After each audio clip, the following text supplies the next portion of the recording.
Welcome back to PlayStation and Steam Gamers. My name is Benny. That is Dylan. And today we're going to be talking about a brand new superhero game. Whoa. Now, so there's a game coming out. If you like Smash Brothers, it's WB's answer to Smash Brothers. And I love that Smash Brothers is like, yeah, we're done. This is it. We're ending it all. And WB's like, we got you.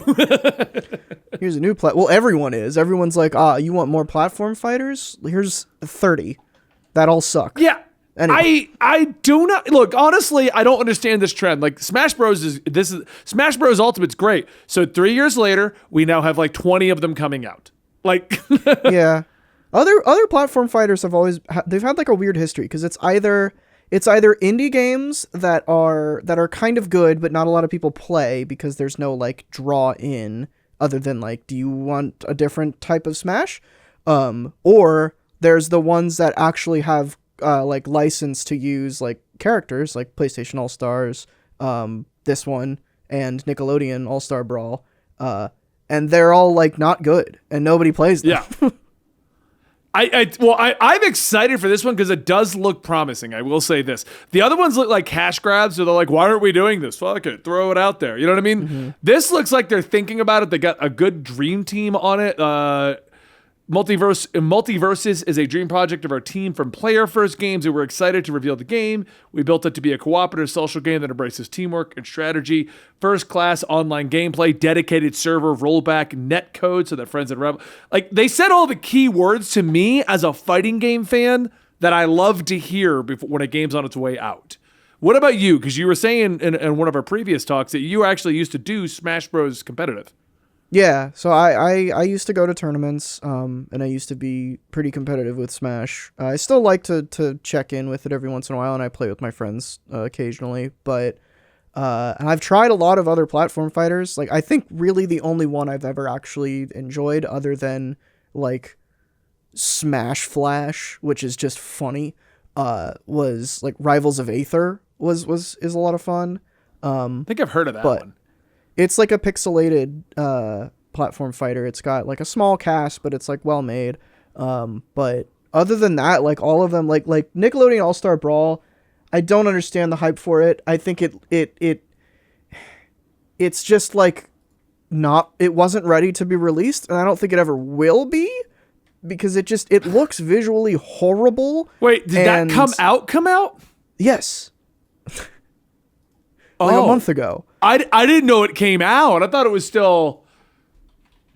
No, yeah, it's out, and I'll to be fair, I haven't played it, and I know like a lot of Melee people are excited because it is very similar and it kind of compounds on a lot of Melee's tropes, but I don't know. It's just my issue with these platform fighters, and I think a big draw to Smash and why Smash works is because they have taken the time to like carefully craft this very polished experience that can be enjoyed like from a variety of different like skill levels. Like you can play it, 1v1 Fox only Final Destination, or you can do the 8-player items on nonsense or in anything in between. That's always how I played Smash. That's always yeah. Like we kind of covered Pokeball, and they're both fun. And it's all like it feels like an actual video game that had a budget applied to it. But the problem is like every other platform fighter ends up falling on its face because even if they do get a license, they're like shoved into a corner where it's like, just make this for as little money as possible and get it out, and maybe it'll blow up like Smash did. And if it doesn't, we'll pretend it didn't exist in a year. And it's like, I mean, it kind of reminds me of when the Toys to Life thing was a fad, where it was like amiibos are great and everyone's freaking out. And then suddenly Disney's like, oh, we got Disney Infinity. And then Lego came out. They're like, we got Lego Multiverse. And Disney Infinity was great. Lego Multiverse was great. But at the same time, they never got to that level of what amiibos were when they came out. You know, right. I'm pretty sure amiibo started the Toys. No, Skylanders did. My bad. Skylanders did, yeah. Amiibo like popularized it. But I think, but again, like that's something where, Nintendo took its own pivot on it, and I honestly think that Skylanders did it better because it's the same like live service it's a live service game essentially. You just have to go to a store to buy the character, and you get a little physical toy with it. And I played a lot of Skylanders when it came out, and I used to have a lot of the little fellas, and I really enjoyed that game. But then, like, that is an interesting one, because then you get something like Disney Infinity, which is very, very similar, and it has that license to it. But that one, like, at least it looked like it looked visually good. I never played it, but like it looked nice, and it seemed like people enjoyed it. But it's just, I don't know. Every licensed platform fighter, and to a degree some of them that aren't licensed, just always seem like bandwagony. To a degree, that's why I'm excited about this, because they came out of the gate with the director being like, this is what we're focused on. Here's what we're trying to make it work. Because a lot, like you said, a lot of them do seem cash grabbing. They're just, look, we got Nintendo characters. You're like, what about the game? What about the gameplay? And this one I'm excited because they're showing off the gameplay. They're showing how tight the combos can be. They're claiming the netcode's going to be solid. They're focusing on cooperative social play, teamwork, strategy. Like, they mentioned gameplay, and that, to me, that is really good. So... yeah, I think the PlayStation All-Star Brawl, not PlayStation All-Star Brawl, Nickelodeon All-Star Brawl, did a very similar thing where they like did deep dives on characters and talked very technically about their systems leading up to launch. And I think like that's all fine. And again, I haven't played that game, but you know, it doesn't hook me in the same way that something like Smash does. And this one does to a degree. I will give it credit. Like, visually speaking, I'm okay with what this looks like. I like the graphics, yeah. Yeah. The animations look kind of rough, which is really like the main thing that you need to work in a fighting game. Which is why I don't want to spend $40 on a fighting game where I'm gonna struggle to see what characters are doing. Like, that was my main problem with the Nickelodeon one, is like, I would watch gameplay of it and I would have no idea what's going on. And this is as someone who's watched a ton of competitive Melee.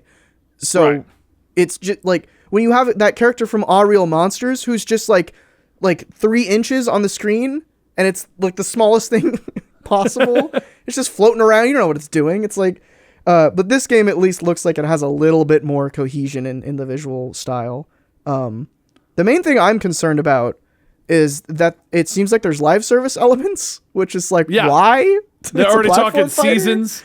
Well, they're talking seasons and characters attached to the seasons. The first the launch characters, we haven't mentioned those in this video, are Batman, Superman, Wonder Woman, Harley Quinn, which is why I call it a superhero game. Shaggy, which is why I call it a superhero game. Bugs Bunny and Tom Jerry, why I call it a superhero game. Arya Stark ruins my whole theory. But then Jake the Dog, Finn the Human, Steven Universe, Garnet, and Rain Dog. So Rain Dog and Arya are not superheroes, but everyone else is. Yeah, Rain Dog, the original character from who?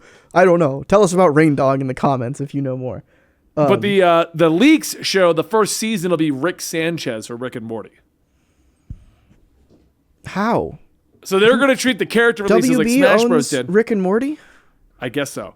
I had to make mental hoops to make Arya Stark make sense. Now I got to make Rick and Morty make sense. Oh boy. But it feels to me like what they're going to do is like Smash Bros. Would be like, new character today, right after Nintendo Direct. Like, they're just going to go like, new character this season, and it'll go for 3 months, and then... So it seems to be like it's going to be handled the same way, just more blatantly obvious that it's a live service. Because at the end of the day, Smash Bros. Pretty much fell into that category too. You get new characters every 3 or 4 months. It was live service light, you know? Mm-hmm. And if you logged on, you had that, there was the challenge mode that gave you the dailies. It was the same concept. Were there dailies and stuff in Smash? Yeah. Yeah, they would run events all the time. There was, it was the adventure board. It was the adventure board. Oh, yeah, the spirit stuff. I knew about that. Yeah, and that rotated in new stuff all the time, because normally when I would come back, they'd be doing a Fire Emblem event or a Link event. Yeah, I guess I did hear about those. Those seem more themed, though, because I just don't like I saw the screenshot and from the trailer, it's like there's a side menu that's like, do some smash attacks. And it's like, I don't want like Fortnite objectives in my platform fighter. That just doesn't seem like... That's where every game is going nowadays. Every game is going that way. And I agree. Even when games all the way back in the day, like Call of Duty and stuff, started doing that. I said straight up, like, because people were like, oh man, I thought you were good at Call of Duty. I'm like, I can be. when I use this gun and I use these perks. But the game is telling me to use this gun and these perks, and now I suck, but I'm getting that done. So, and now fair. It's always been my argument, because I have the same problem in like Destiny or even like Final Fantasy or any game that gives me objectives. Use this gun this way. Well, that's not fun for me, and I'm not good that way, but you're telling me to do it. Yeah. Yeah, I think it's a really tough task to modernize a platform fighter, and like just modernize Smash in general. And I think some developer is just waiting for the day that they're able to, have a take on it that works in a way that gets past just the Smash like core audience. Which, like, good luck, because that's like making an MMO that defeats World of Warcraft. Like, it's like eventually it'll happen. Like, I mean, I would say that 14 has done that successfully. Well, yeah, but they didn't actually. World of Warcraft ruined themselves. No. That's what it took. Right, exactly. It's like at this point, it's like 14 has been going so consistently strong for so long, and WoW is just like horse garbage now. Yeah, exactly. So. But also, I looked it up. I played WoW for 20 minutes once and didn't like it. Come at me. I've played it since it launched, so you're not wrong. But we're definitely gonna get shit for that. Yeah, I know the state of like people who play WoW don't like it anymore. But I looked it up also about the Rick and Morty thing. Warner Brothers owns Cartoon Network, which owns Adult Swim. Yeah, so. I like how you're like, I got to figure this out before the video ends. I got to figure this out. Well, I didn't want. I'll let people get in the comments at me about hating WoW, but not understanding that Warner Brothers owns Cartoon Network. Which also makes sense with the Steven Universe thing. I just think Rick being in this game is gonna. I don't want to play this. Well, why not, Morty? Anyway, let's. My dear friend Morty, why not? Anyway, yeah, so what are your opinions about multiverses? We're going to begin covering this one along with Spider-Man, Wolverine, and everything else involving superheroes. Thank you so much for joining us for this video, and we'll see you next time right here.